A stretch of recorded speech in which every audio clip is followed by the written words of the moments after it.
এক গ্রামে নীলা এবং নল নামে দুই বন্ধু ছিল। তারা দুজনে ছোট থেকেই একসঙ্গে বড় হয়েছে। নল ছিল খুবই শান্ত স্বভাবের, আর নীলা ছিল খুবই অশান্ত প্রকৃতির। একদিন যখন তারা বিদ্যালয়ের দিকে রওনা দিল, যাওয়ার পথেই, চল, আজ বিদ্যালয়ে ছুটি হওয়ার পর এক জায়গায় যাব। কোথায় যাব আমরা? আরে, আস্তে আস্তে, কেউ যেন না শুনতে পায়। শোন, কাউকে বলবি না। আরে, ওই যে চৌধুরী মশাই আছে না, ওদের বাড়ির পিছনে যে মাঠটা আছে, ওখানে অনেক আম গাছ আছে, অনেক আম হয়েছে। কিন্তু ওখানে যে যাওয়া মানা, যদি কেউ দেখে ফেলে তাহলে আর রক্ষে নেই। আরে, কিছু হবে না। এই বলে আস্তে আস্তে দুজনে বিদ্যালয়ে চলে আসে। বিদ্যালয়ে নল, নীলা ছাড়াও আরও অনেকে ছিল। টুসু এবং ঝন্টু, এরা নল নীলাকে খুব হিংসা করত। তারা শুধু দুষ্টু বুদ্ধি দিয়ে নল নীলাকে জ্বালাতন করত। নল নীলা যখন চৌধুরী মশাইদের মাঠে যাবার কথা বলছিল, সেই সময় টুসু ও ঝন্টু লুকিয়ে শুনে নেয় এবং তারাও ঠিক করে যে তারাও যাবে, কিন্তু নল নীলার আগে। বিদ্যালয়ে ছুটি হওয়ার পর নল নীলা বেরোতে যাবে, ঠিক তার আগেই এক বন্ধু চলে আসে নোট নিতে। এটা অবশ্য টুসু ও ঝন্টুরই কারসাজি ছিল। সুযোগ বুঝে টুসু এবং ঝন্টু বেরিয়ে পড়ে। তারা চৌধুরী বাড়ির মাঠে গিয়ে পৌঁছয়। গিয়ে দেখে একজন পাহারাদার দাঁড়িয়ে আছে সেখানে। দাঁড়াও, এদিকে কোথায় যাচ্ছ তোমরা? ইয়ে, আমরা একটু আম নেবো। কি? আম? না না, নেওয়া যাবে না। এইসব আম কর্তা মশাইয়ের, তার ভারী প্রিয়। আরে, এখানে তো এতগুলো গাছ, আমরা ছোট্ট বালক, অল্পই নেব। অল্প নেবে? তাদের ছোট বালক দেখে পাহারাদার মনে মনে ভাবে, এরা তো বালক, কতই বা খাবে। খাক, যাক, একটুই তো খাবে। এই ভেবে পাহারাদার তাদের বলে, ঠিক আছে, কিন্তু বেশি লোভ করো না যেন। তারা খুশি হয়ে আম পাড়তে যায়। আর এদিকে নল ও নীলা এসে পৌঁছায়। তারাও আম খাওয়ার জন্য পাহারাদারকে মিনতি জানায়। একটু আগেই তো দুজন এলো, তারাও আম খাবে বলে। নল নীলা একে অপরের মুখের দিকে তাকাতে থাকে। এই বলে পাহারাদারও তাদের অনুমতি দেন। তোমরা কিন্তু অল্পই খাবে, কেমন? নল ও নীলা খুশি হয়ে বলে, হ্যাঁ হ্যাঁ হ্যাঁ হ্যাঁ হ্যাঁ হ্যাঁ। নল নীলা ভিতরে গিয়ে দেখে টুসু ঝন্টু প্রায় সব আম পেড়েই নিয়েছে তাদের দুষ্টু বুদ্ধিতে। আর নল নীলার দিকে তাকিয়ে হাসছে দুজনে। নীলা তো রেগে আগুন প্রায়। টুসু ও ঝন্টু গাছ থেকে নেমে আসে। নীলাকে রাগতে দেখে সে আরও রাগিয়ে দেয়, বলে, আমরা তোদের কথা শুনে নিয়েছিলাম, আর তোদের যাতে আসতে সময় লাগে সেই ব্যবস্থাও করে এসেছিলাম। নীলা এই সব শুনে রেগে আগুন হয়ে দুজনে মারপিট শুরু করে। নল থামাতে আসে। এদিকে পাহারাদার কিছু শব্দ শুনতে পায়, আর ওদিকেও চৌধুরী মশাইও কিছু চিৎকারের আওয়াজ শুনতে পান এবং পাহারাদারের কাছে এসে বলেন, আরে, এসব কি হচ্ছে? এত শোরগোল কিসের? না মানে, কিছু বালক এসেছিল, বলল তারা আম খেতে চায়। তাদের বালক দেখে আমি তাদের বললাম তোমরা অল্প করে খেও। কর্তা মশাইয়ের অতি ভারী পছন্দের ও শখের আম। চৌধুরী মশাই সবটা শুনে মাঠের ধারে যান, গিয়ে দেখেন তারা মারপিট করছে। আরে আরে আরে আরে, তোমরা মারপিট করছো কেন এইভাবে? আরে দেখুন না, আমরা দুই বন্ধু এসেছিলাম একটু আম খাবো বলে, আর এই শয়তানরা সব পেরে নিয়েছে, কত খেয়েও নিয়েছে দেখুন চৌধুরী মশাই। কর্তামশাই, আমি তো এদের বালক ভেবে ভুল করেছি। আমার ভুল হয়ে গেছে কর্তামশাই, আমায় ক্ষমা করে দিন। চৌধুরী মশাই এমনিতে কঠোর মানুষ নন, তিনি অত্যন্ত নম্র এবং ভদ্র মানুষ। তিনি বলেন, না না, তোমার কেন দোষ থাকতে যাবে? তুমি তো এদের বালক ভেবে কোনো ভুল করনি। টুসু, ঝন্টু ও নল ও নীলাকে চৌধুরী মশাই বাড়ি যাওয়ার জন্য বলেন এবং তারা সেখান থেকে বেরোতে যায়। ঠিক তখনই চৌধুরী মশাই বলেন, দাঁড়াও। তাদের সকলের হাতে অল্প অল্প করে চৌধুরী মশাই আম দেন, তবে নল নীলাকে একটু বেশিই দেন, কারণ যখন তারা ঝামেলা করছিল তখন নল নীলাকে বলতে শোনেন, তোরা নিয়েছিস নিয়েছিস, এতগুলো নেওয়াটা ঠিক না। এমনিতে তারা বালক, অতটা খেতেও পারতো না, তারা নষ্টই করত। তাহলে আমরা কি শিখলাম? জীবনে কখনো লোভ করা উচিত না। লোভে পাপ, পাপে মৃত্যু। একটি ছোট্ট গ্রাম, যার নাম গোপালপুর। গ্রামবাসীরা সাধারণভাবেই জীবনযাপন করত। হঠাৎ একদিন একটি ঘটনা তাদের জীবনে এক ব্যাপক পরিবর্তন আনলো। গ্রামে একটি লাইব্রেরি ছিল। সেখানে হরিপদ নামে এক বয়স্ক ব্যক্তি কাজ করতেন। হঠাৎ একদিন তিনি এক অদ্ভুত স্বপ্ন দেখেন। স্বপ্নে তিনি দেখলেন একটি প্রাচীন রাজ্য, যেটি গোপালপুরের নিকটে কোথাও লুকিয়ে আছে। হঠাৎ তার ঘুম ভেঙে যায়। সে উঠে বসে এবং জল খায়। পরের দিন সে স্বপ্নে আসা তথ্য নিয়ে লাইব্রেরিতে যায়। সেখানে কিছু পুরনো বই তিনি দেখতে থাকেন। তারপর তিনি একটি পুরনো বইয়ের মধ্যে একটি প্রাচীন মানচিত্র খুঁজে পান। মানচিত্রে একটি গুপ্ত রাজ্যের অবস্থান চিহ্নিত ছিল। সেই রাজ্যের নাম ছিল সোনারগাঁও। গ্রামের কিছু সাহসী যুবক, রবি, সোমা আর মিতুল, হরিপদ দাদুর অনেক কাছের তারা, সব সময় হরিপদ দাদুকে সাহায্য করে এসেছে। তারা হরিপদ দাদুর স্বপ্নের কথা শুনে সিদ্ধান্ত নেয় এই রহস্যময় রাজ্যের সন্ধানে যাত্রা করবেন। তারা প্রয়োজনীয় সরঞ্জাম আর খাবার নিয়ে রওনা দেয়। যাত্রা শুরু হয়। তারা ঘন জঙ্গলের মধ্যে দিয়ে হাঁটতে থাকে।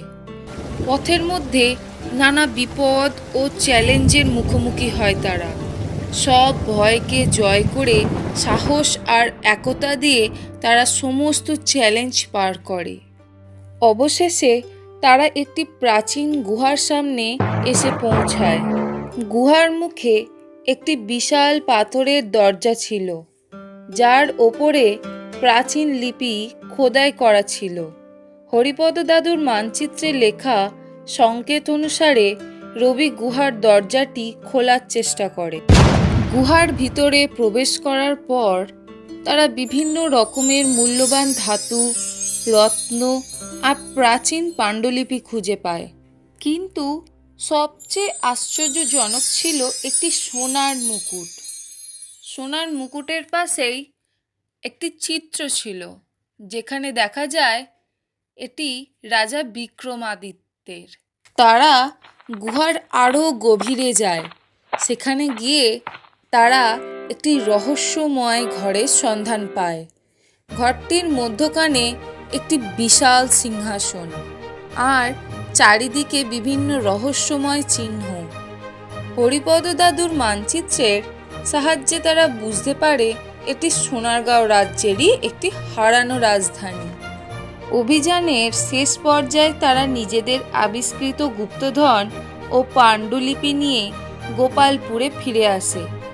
গ্রামের লোকেরা তাদের বীরত্ব আর সাহসিকতার প্রশংসা করে। হরিপদ দাদুর স্বপ্ন সত্যি হওয়ার আনন্দে গ্রামে একটি বড় উৎসবের আয়োজন করা হয়। একটা ছোট্ট গ্রামে বাস করত রিয়া নামের একটি মেয়ে। রিয়ার বয়স 10 বছর। সে ছিল খুব কৌতূহলী এবং স্বপ্নময়ী। সে প্রতিদিন বিকেলে গ্রামের পুকুরের পাশে বসে আকাশের মেঘগুলো দেখতে ভালোবাসত। একদিন আকাশের দিকে তাকিয়ে থাকতে থাকতে রিয়া আবিষ্কার করলো একটি মেঘের আকারে ছোট্ট একটি দরজা দেখা যাচ্ছে। সে অবাক হয়ে ভাবলো, ওই যে দরজা দিয়ে কি মেঘের দেশে যাওয়া যায়? রিয়া তার ভাবনাগুলো তার দিদার সঙ্গে শেয়ার করলো। দিদা হেসে বলল, বাচ্চা, মেঘের দেশে যাওয়া সহজ নয়, তবে যারা সত্যিকারের সাহসী আর কৌতূহলী তাদের জন্য কিছুই অসম্ভব নয়। রিয়া তখন থেকে সিদ্ধান্ত নিল যে সে মেঘের দেশে যাবে। একদিন সকালে সে তার ছোট্ট ব্যাগে কিছু খাবার নিয়ে মেঘের দেশে যাত্রা শুরু করলো। রিয়া হাঁটতে হাঁটতে এক সময় দেখতে পেল একটা বিশাল পাহাড়। পাহাড়ের ওপরে একটা সিঁড়ি আকাশের দিকে উঠে গেছে। রিয়া ভেবেছিল, এটাই বোধহয় মেঘের দেশের রাস্তা। সে সিঁড়ি বেয়ে ওপরে উঠতে লাগলো। অনেক পরিশ্রমের পরে রিয়া যখন সিঁড়ির ওপরে পৌঁছলো তখন সে দেখতে পেল একটি বিশাল মেঘের দরজা। দরজার পাশে ছিল একটি বৃদ্ধ মেঘের রক্ষী। রক্ষীটি বলল, কে তুমি ছোট্ট মেয়ে? এখানে কেন এসেছো? আমি রিয়া, আমি মেঘের দেশে আসতে চেয়েছিলাম। তোর সাহস দেখে তো আমি মুগ্ধ। তবে মেঘের দেশে যেতে হলে তোমাকে কিছু চ্যালেঞ্জ পার করতে হবে। তুমি কি পারবে? তুমি কি প্রস্তুত আছো? হ্যাঁ, আমি প্রস্তুত। রিয়া প্রথম চ্যালেঞ্জের মুখোমুখি হলো। তাকে একটি বিশাল মেঘের গোলক ধাঁধা পার হতে হবে। রিয়া ভয় পেয়েছিল, কিন্তু সে তার সাহস জোগাড় করলো। গোলক ধাঁধার মধ্যে অনেক বাধা আর ভুল রাস্তা ছিল, কিন্তু রিয়া ধৈর্য ধরে এগিয়ে চলল। অবশেষে সে সফলভাবে গোলক ধাঁধা পার হয়ে বেরিয়ে এলো। তোমার প্রথম চ্যালেঞ্জ সফল হলো। এখন তোমাকে দ্বিতীয় চ্যালেঞ্জ পার করতে হবে। দ্বিতীয় চ্যালেঞ্জ ছিল মেঘের ওপরে একটি ঘুমন্ত ড্রাগনকে জাগিয়ে তোলা। রিয়া একটু ভয় পেয়েছিল, কিন্তু সে তার দিদার কথাগুলো মনে করে নিল। সাহসী আর কৌতূহলী মানুষ কখনোই কোনো কাজকে অসম্ভব মনে করে না। রিয়া ড্রাগনের কাছে গেল এবং মৃদু কণ্ঠে ড্রাগনকে ডাকতে লাগলো। ড্রাগনটি ধীরে ধীরে জেগে উঠল এবং বলল, কে কে কে আমাকে জাগালো? রিয়া বিনীতভাবে বলল, আমি রিয়া।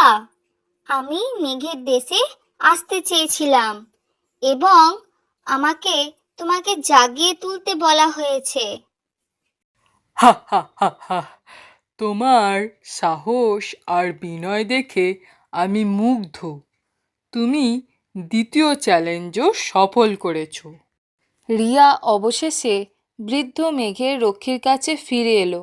রক্ষীটি বলল, তুমি সব চ্যালেঞ্জ সফলভাবে পার করেছ। এখন তুমি মেঘের দেশে প্রবেশ করতে পারো। দরজা খুলে গেল এবং রিয়া মেঘের দেশে প্রবেশ করল। মেঘের দেশ ছিল একদম পরীর রাজ্য। সেখানকার সবাই খুব ভালো এবং সাহায্যপ্রবণ ছিল। রিয়া সেখানে অনেক বন্ধু বানিয়েছিল এবং অনেক কিছু শিখেছিল।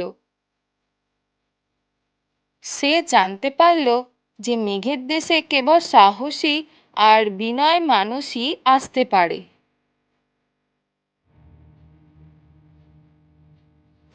অনেক দিন পরে রিয়া তার গ্রামে ফিরে এলো। সে তার অভিজ্ঞতা এবং মেঘের দেশের কথা সবাইকে শেয়ার করলো। গ্রামবাসীরা তার গল্প শুনে অবাক হয়ে গেল। তারা বুঝতে পারল সাহস আর বিনয় দিয়ে অনেক কিছু অর্জন করা যায়।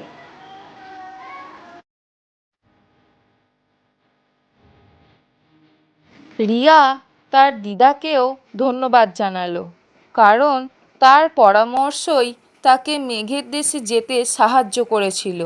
সে শিখেছিল সত্যিকারের সাহস আর কৌতূহল দিয়ে পৃথিবীর যে কোনো চ্যালেঞ্জ পার করা যায়। এক পাখির রাজ্য, যেখানে শুধুই পাখিদের বাস। সেই গ্রামে মিঠু নামে এক পাখি ছিল। তার কেউ ছিল না। ছোট্টবেলাতেই মিঠুর বাবা মা মারা যায়। সে একাই তার সংসার চালাতো। অনেক কষ্ট করে সে কিছু সবজি চাষ করে, সেগুলি গ্রামে বিক্রি করত। সবজি বিক্রি করে যা আয় করত তাই দিয়েই সে তার চাহিদা মেটাতো। সবজি নেবে গো, সবজি, টাটকা সবজি, টাটকা ভালো সবজি, তাড়াতাড়ি আসো, নিয়ে যাও, নিয়ে যাও, টাটকা সবজি, সবজি নেবে গো, সবজি। সেই সকাল থেকে সবজি নিয়ে ঘুরে বেড়াচ্ছি, কেউ সবজিও নিল না আমার থেকে। সবজি না বিক্রি হলে আমি টাকা পাবো কি করে? আর টাকা না পেলে আমি খাবো কি? পোড়া কপাল আমার। হে ভগবান, আমি এখন কি করব? কবে যে ঠাকুর একটু মুখ তুলে তাকাবে কে জানে। হায় ভগবান। পথের মধ্যে ক্লান্ত হয়ে গাছের তলায় মিঠু সবজির ঝুড়ি নিয়ে কান্না করতে থাকে। মিঠু যখন কান্না করছিল ঠিক তখন একটি পরীর আবির্ভাব হয়। পরী মিঠুকে কান্না করতে দেখে জিজ্ঞাসা করে, তুমি এই নির্জন বনে বসে এভাবে কান্না করছো কেন? আমাকে বলো কি হয়েছে? আমি তোমার সব ইচ্ছা পূরণ করব। আমি হলাম ইচ্ছা পূরণ করার এক পরী। সব পাখিদেরই আমি সাহায্য করে থাকি। কি হয়েছে বলো আমাকে? মিঠু ইচ্ছা পূরণ করা পরীকে দেখে খুব অবাক হয়ে যায় আর বলে, তোমায় আর আমি কি বলবো? সারা দিন ধরে পথে পথে সবজি বিক্রি করছি, আর একটাও সবজি বিক্রি হলো না। এদিকে পেটের জ্বালায় জীবন যায় যায় অবস্থা। এত হেঁটেছি যে ভীষণ ক্লান্ত লাগছে, পায়েও ভীষণ ব্যথা হচ্ছে। এদিকে একটা সবজি বিক্রি না হলে আমি আজ খেতেও পারবো না। আহারে, তুমি কষ্ট পেও না। তোমায় তো দেখে অনেক গরিব পাখি বলে মনে হচ্ছে। তোমার এই দুর্দশায় আমি তোমায় অবশ্যই সাহায্য করব। দাঁড়াও, আমি দেখছি কি করা যায়। এরপর পরী গরিব পাখিটিকে বলে, তোমার বাড়িতে একটি কলস আছে। সেই কলসটিকে আমি সোনার করে দিয়েছি। কোনো কিছু জিনিস তুমি যদি ওই সোনার কলসে স্পর্শ করিয়ে দাও, তাহলে সেই সমস্ত জিনিসগুলি সোনায় পরিণত হবে। তোমার আর কোনোদিন কোনো কিছুর অভাব হবে না। তবে মনে রেখো, সোনার কলস নিয়ে কখনো লোভ করো না, তাহলে সব সর্বনাশ হয়ে যাবে। এই কথা বলে পরী তার জাদুর ছড়ি গরিব পাখিটির পায়ে ছুঁয়ে দেয়। তার সাথে সাথে গরিব পাখিটি বুঝতে পারে তার পায়ের সব ব্যথা ভালো হয়ে গেছে। তারপরেই পরীটি অদৃশ্য হয়ে যায়। তারপর মিঠু তার সবজি নিয়ে তার বাড়ি চলে আসে। তারপর সে ওই কলসের পাশে গিয়ে বলে, দেখি তো একবার, ওই সোনার কলসে কিছু স্পর্শ করে দিলে সেটি সোনা হয় নাকি? পরি সত্যি কথা বললো নাকি দেখি তো এক্ষুনি। সব সবজি এই কলসে স্পর্শ করিয়ে দেবো, দেখব আমার সবজিগুলো সোনা হয়ে যায় নাকি। এই কথা বলে মিঠু কলসে তার সবজির ঝুড়িটি স্পর্শ করিয়ে রাখে, আর চোখ বন্ধ করে চোখ খুলেই দেখে তার সবজির ঝুড়ি সব সোনায় পরিণত হয়েছে। সেটা দেখে মিঠু অনেক অবাক হয়ে যায় আর বলে, এ কি, এ তো সত্যি সত্যি সোনার কলসে স্পর্শ করানোর সাথে সাথে সবজির ঝুড়ি সোনা হয়ে গেল। হে ভগবান, এত দিনে আমার দিকে মুখ তুলে তাকালে, আর অভাবে আমাকে দিন চালাতে হবে না। এই কথা বলে মিঠু সে তার সবজির ঝুড়ি নিয়ে সেখান থেকে চলে যায়, আর এভাবেই তার দিনটি কেটে যায়। পরের দিন মিঠু তার সোনার সবজি নিয়ে বাজারে বিক্রি করে ও অনেক টাকা পায়। এভাবেই মিঠু তার সোনার কলসে স্পর্শ করিয়ে প্রতিদিন বিভিন্ন জিনিস সোনায় পরিণত করতে থাকে, আর আস্তে আস্তে তার উন্নতি হতে থাকে। মিঠু ছোট কুঁড়ে ঘর থেকে একটা বড় বাড়ি বানিয়ে ফেলে। মিঠুর এত উন্নতি দেখে সেই রাজ্যেরই এক টুনটুন নামে এক পাখি মিঠুকে খুব হিংসা করতে থাকে। মিঠুর এই উন্নতি আমি আর সহ্য করতে পারছি না, যে কোনো একটা ব্যবস্থা করতেই হবে। মিঠুর থেকে আমাকে বড়লোক হতেই হবে। আমি আজকে মিঠুর বাড়ি যাব, ওর ওপর নজর রাখবো, আর দেখব মিঠু এত তাড়াতাড়ি বড়লোক হলো কি করে, এর পিছনে কি রহস্য আছে, তা না জানা পর্যন্ত আমি কিছুতেই থামবো না। এই বলে টুনটুন মিঠুর বাড়ির এক গাছ থেকে মিঠুর ওপর নজর রাখতে থাকে। এরপর টুনটুন দেখে মিঠু ওই সোনার কলস স্পর্শ করিয়ে যে কোনো জিনিস সোনা হবার কথা জানতে পেরে যায়। আর টুনটুন মনে মনে বলে, এই তো জেনে গেছি, মিঠুর এত উন্নতি হবার রহস্য আমি জেনে গেছি। এবার দেখ মিঠু, তোর আমি কি করি, তোর থেকে আমি কি করে ওই সোনার কলসটি কেড়ে নিই, আর এই সব কিছুর মালিক হয়ে যাব আমি, আর এই রাজ্যে আমি রাজ করব, তোর থেকে সব কিছু কেড়ে নেব, তুই আমার কিছুই করতে পারবি না, ওই সোনার কলস আমার চাই চাই। এরপর টুনটুন তার বাড়ি ফিরে যায়, আর এভাবেই সেই দিনটি কেটে যায়। পরের দিন টুনটুন মিঠুর বাড়ি আসে, আর অনেক জোরে জোরে মিঠুকে ডাকতে থাকে।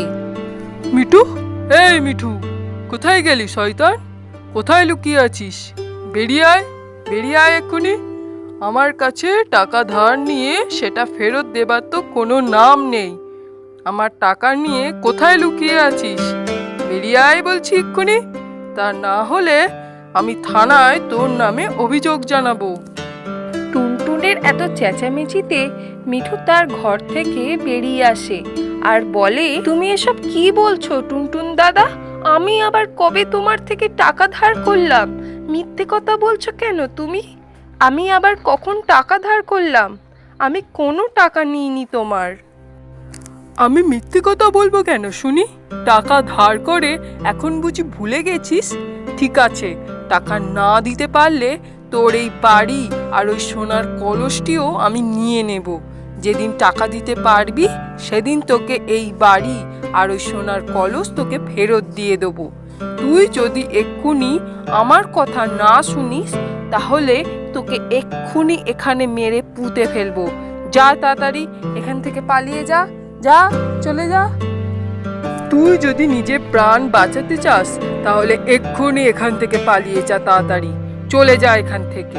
টুনটুনের এমন কথা শুনে মিঠু অনেক ভয় পেয়ে যায়, আর মিঠু তার জীবন ও ও মিথ্যে অপবাদ নিয়ে সেখান থেকে পালিয়ে যায়।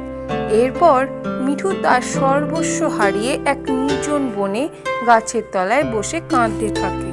এদিকে টুনটুন এত সহজে মিঠুর থেকে সোনার কলস ও বাড়ি কেড়ে নিয়ে খুব আনন্দ করছিল।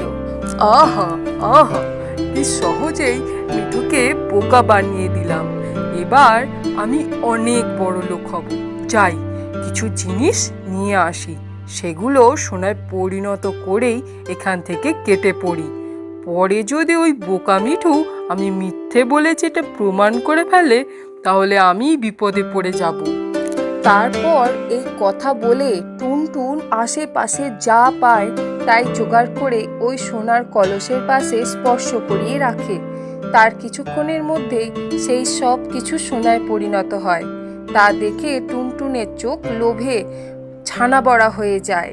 সে অনেক অবাক হয়ে যায় এবং আনন্দে লাফাতে থাকে আর বলে, বাহ বাহ, এগুলো তো বেশ সুন্দরভাবে সোনা হয়ে গেল। বাহ, আমি কত সোনা পেয়ে গেলাম। এই সোনার কলস দিয়ে আমি গোটা একটা সোনার রাজ্য তৈরি করে ফেলতে পারবো। আচ্ছা, আমি যদি এই সোনার কলসে নিজেকেই স্পর্শ করাই, তাহলে তো আমিও সোনায় পরিণত হব। আমার সারা শরীর সোনা হয়ে যাবে। সবাই আমাকে তখন অনেক সম্মান দেবে, আমায় মাথায় করে রাখবে, আমায় ভয় পাবে, আমার কথা শুনে চলবে। হা হা হা হা হা। আজ থেকে আমি সোনার টুনটুন হয়ে যাব। যেমন ভাবা ঠিক সেরকমই কাজ। টুনটুন ওই সোনার কলসে নিজেকে স্পর্শ করিয়ে দেয়, আর সাথে সাথেই সে চোখ খুলে দেখে সে সোনায় পরিণত হয়েছে। তার পুরো শরীর সোনা হয়ে গেছে। তা দেখে টুনটুন হাসতে হাসতে বলে, হা হা হা হা হা। আমার শরীর এত সুন্দরভাবে সোনালি হয়ে গেছে, সূর্যের আলোয় ঝলমল করছে। কিন্তু কিন্তু এ কি হলো? আমি তো নড়াচড়া করতেই পারছি না। আমি নড়তে পারছি না কেন? এ বাবা, আমি কি তাহলে মূর্তি হয়ে গেলাম? আমি আমি আমার হাত পা নড়াতে পারছি না কেন? আমি মূর্তি হয়ে গেলে আমি এত সোনা দিয়ে কি করব? হায় রে, আমার কি সর্বনাশ হলো গো! আমি এখন মূর্তি থেকে কি করে মুক্তি পাবো? হায় রে হায়। টুনটুন যখন এইভাবে কাঁদছিল, ঠিক তখনই সেই পরী চলে আসে আর পরী বলে, ঠিক হয়েছে, ঠিক হয়েছে, তুই মূর্তি হয়ে গেছিস, ভালো হয়েছে। আর করবি লোভ? এবার থাক মূর্তি হয়েই। বড্ড তো সোনার লোভ, তাই না? এবার নেই, আবারও ওই কলসে স্পর্শ করিয়ে দেবো নাকি? এখন কথা বলতে পারছিস, পরের বার সেটাও পারবি না। অন্যের সম্পত্তি কেড়ে নেওয়ার শাস্তি এমনই হয়। আমাকে ক্ষমা করে দাও, আমার ভুল হয়ে গেছে। আর কোনো দিন এমন কাজ করব না। যার এই কলস, আমি তাকে এই সব কিছু ফিরিয়ে দেব। আমি আমার ভুল বুঝতে পেরেছি। মিঠুকে আমি সব কিছু দিয়ে দেব। তুমি আমাকে এই মূর্তি থেকে মুক্তি করো দয়া করে। ঠিক আছে, তুই যদি নিজের ভুল বুঝতে পারিস, তাহলে আমি তোকে এই সোনার মূর্তি থেকে আবার আগের মতো করে দেব। কিন্তু মিঠুকে সব কিছু তোকে ফিরিয়ে দিতে হবে। সোনার কলসের লোভ মন থেকে সরিয়ে ফেলতে হবে। পরীর কথা শুনে টুনটুন রাজি হয়ে যায়, আর পরী তার জাদু দিয়ে টুনটুনকে আবার আগের রূপে ফিরিয়ে দেয়। আর তারপর টুনটুন মিঠুকে খুঁজে বার করে, আর টুনটুন মিঠুর কাছে সব ভুল স্বীকার করে। মিঠুর কাছে ক্ষমা চেয়ে তার সোনার কলস ও বাড়ি ফিরিয়ে দেয়। তারপর টুনটুন সেখান থেকে চলে যায়।